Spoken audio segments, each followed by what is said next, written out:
Bumagal sa 3.3% ang inflation o bilis ng pagmahal ng mga bilihin nitong Agosto. Pero asahan daw sa mga susunod na linggo ang magiging epekto ng bagyo at habagat sa presyo ng ilang produktong pang-agrikultura. May unang balita, si Bernadette Reyes.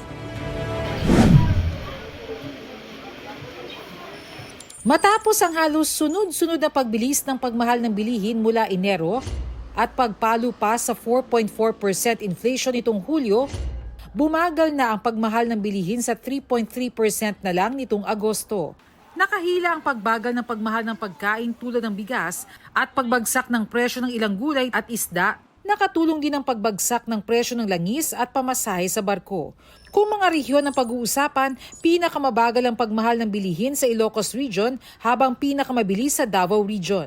Ayon sa Philippine Statistics Authority, inaasahang bababa sa single digit ang inflation sa bigas. Ito pa naman ang may pinakamabigat na timbang sa gastusin ng bottom 30% o pinakamahihirap sa bansa.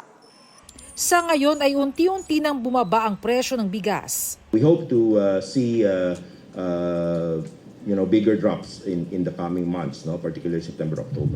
Ang sabi ni SEC, by October, yung effect ng EO62 masisimulan natin maramdaman. Gayunman, asahang may epekto ang sunod-sunod na sama ng panahon sa presyo ng ilang produktong pang-agrikultura. Ang unang tinatamaan pag may mga bagyo tayo would be the vegetables, eggs in particular. Sa Bicol pa lang, mahigit 350 million pesos na ang pinsala ng huling bagyo sa agrikultura, kabilang ang bigas ayon sa Agri-Department.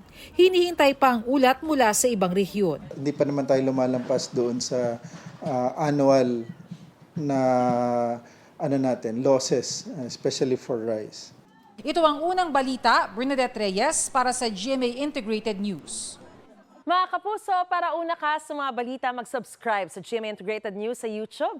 Sa mga kapuso abroad, subaybayan niyo po kami sa GMA Pinoy TV at sa www.gmanews.tv.